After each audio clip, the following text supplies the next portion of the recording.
So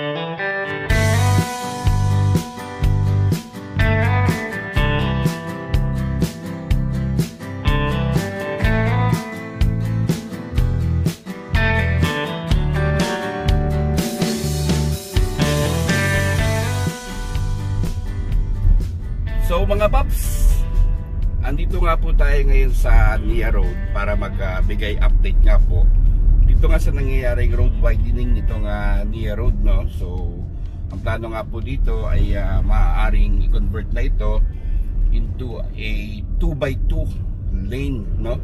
Or maaari nga pong 3x3.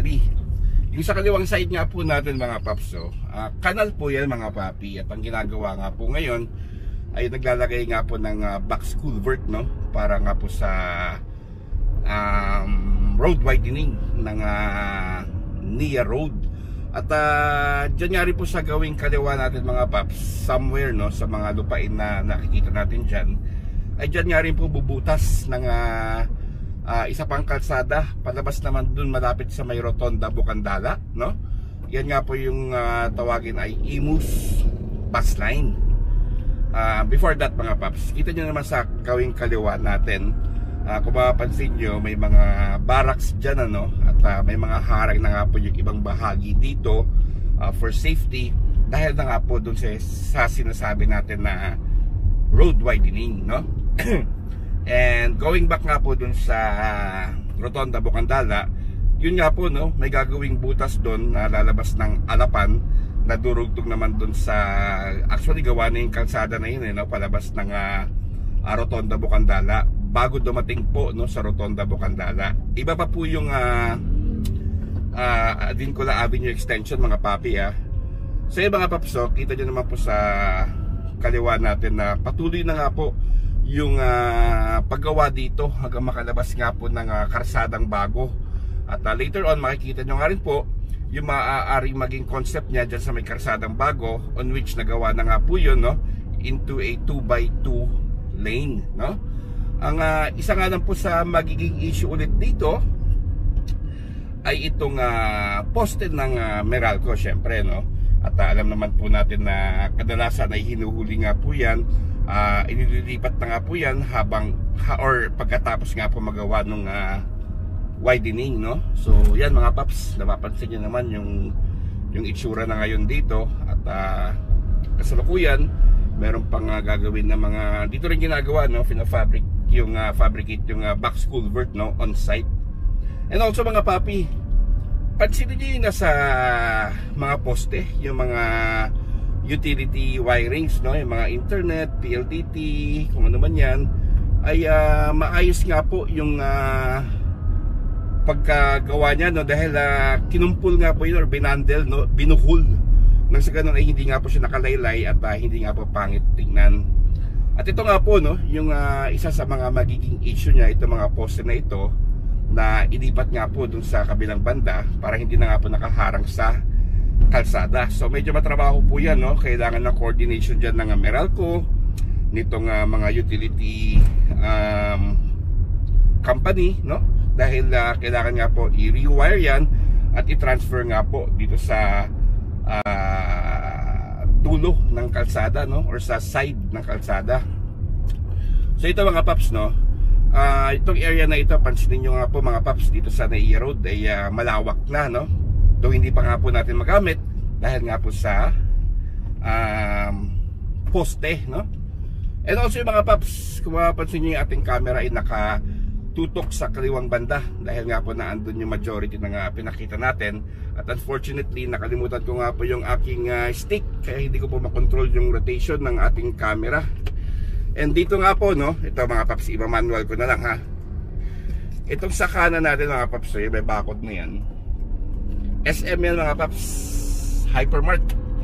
So mukhang mahaba-haba at malaki-laki itong SM na ito, oh. Ayan. And on this area mga papi, ito ipapasok na nga po ng karsadang bago, no? So makikita nyo nga po doon yung konsepto kung gaano nga po siya na kalawak yung gagawin nga po dito sa Nia Road.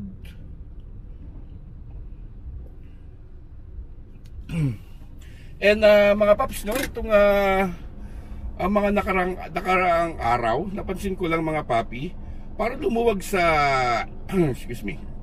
Parang lumuwag dito sa may patindig araw, no. Hindi ko lang sure mga paps kung anong dahilan, wala pa namang diversion road na binubuksan dyan. Pero sana magpatuloy, no, dahil isa nga po yan sa ating mga problema dito sa Imus, yung patindig araw na yan, dahil grabe nga rin po ang traffic na dinaranas natin riyan. At ako nga po dumadaan dyan ng mga at least 6 na beses sa isang araw, or minsan pa nga nagiging 8, no, balikan dyan sa Bukandala hanggang makalabas ng Aguinaldo to Bukandala, no. So sakop ko nga po yung traffic dyan, kaya nga po isa yan sa mga hinihiling natin na sana'y maibsan na yung daloy ng traffic dyan. And so far, no, for the past few days, okay naman. So good job nga po sa lahat, no, ng kung ano man meron dyan sa patindig araw, sana mag-continuous na yan. And syempre antayin na rin natin yung mga diversion roads na bubuksan dyan. Meron po tayong isang subscriber on which actually meron siyang punto, no, yung sa may tulay ng Julian River, mga papi.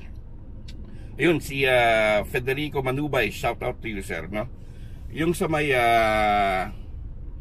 Julian River, no, yung entrada doon sa may tulay, yung merong kanyon, actually pwede na buksan yun, oh. Pasok ka doon, labas mo ay doon na sa may anong subdivision to, yung palabas na ng Malagasang, mga papi, yung Montera Homes, no? Actually pwede na siya magamit, yung entry niya na lang talaga dyan from tulay, at napakalaking bagay nga po nun para maiwasan na yung volume dyan naman sa Bukandala kanto, no? Kasi from Julian River kakaliwa kayo dun sa tulay, ang labas mo nun mga paps via Montera Homes, labas mo ay diretso ka na ng Malagasang. So napakalaking bagay nga nun, mga papi.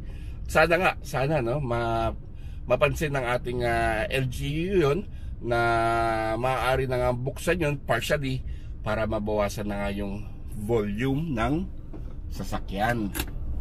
So mga paps, ito nakabuhos po tayo, no. Balikan ko po kayo mga paps para makita nyo nga po yung parte naman dyan sa may Karsadang Bago.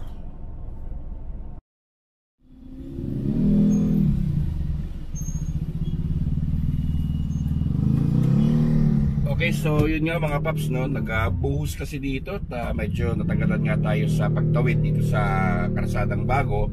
And by the way mga paps, yung mga pakanan nga pala dito, no, ay maaari nga po sana ay itong linya daw na ito kung saan tayo nakatayo, ito'y gamitin natin bago tayo kumanan, dahil makitid nga po doon sa gawing kanan natin, no, at yung mga tricycle at e-bikes nga lang po ang pwedeng dumaan dyan, ano.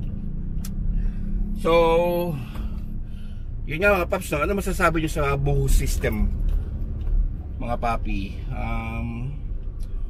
Hati ang opinion dyan, no, pero ako siguro mas maigi na sa akin na walang buhos system, no. Yung siguro yung normal traffic flow na lang siguro ang gamitin, no? Yung kung ilang segundo man yung naka-go ka, no? Kaysa yung magbuhos-buhos na minsan di mo masasabi, may mga emergency sa loob ng sasakyan, no, na nagmamadali. Yun ang masaklap sa buhos system, no, mga papi. Going back mga paps, anyways, ito na sa Karsadang Bago na nga po tayo, no. At yung ilaw nga po dito na itampok na rin natin yung mga naikabit na ilaw dito, at Meralco na nga lang po ang inaantay dyan. Yung may linya na kasi yan mga papi, kumbaga parang inaantay na lang na kabitan ng kuryente para mabuksan na nga po yung ilaw dyan, on which hindi nga po siya solar mga paps, no, hindi. So definitely mas maliwanag nga po yung bato ng ilaw dyan dito sa Karsadang Bago.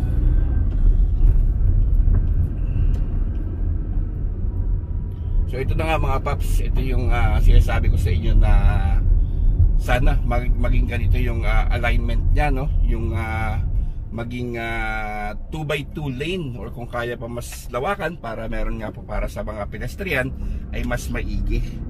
Kasi dito mga paps, kung mapapansin nyo, napaka-aluan, no? Napaka-sarap dumaan, malawak. Yan. Yan yung mga poste mga paps, oh. Kita nyo naman nakakabit na. Pailaw na lang ng Meralco ginaantay dyan mga paps.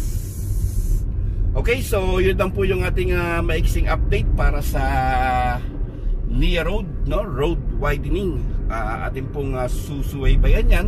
Marami pa nga po tayong cover ngayong 2024. And I'm hoping na marami rin tayong makover ng mga opening ng mga bagong kalsada, nang sa ganun ay magamit na nga po natin. So mga paps, sana nga po yung nag-enjoy kayo dito sa ating update. Ingat po kayo palagi. God bless. Siyempre alam nyo na. Thank you.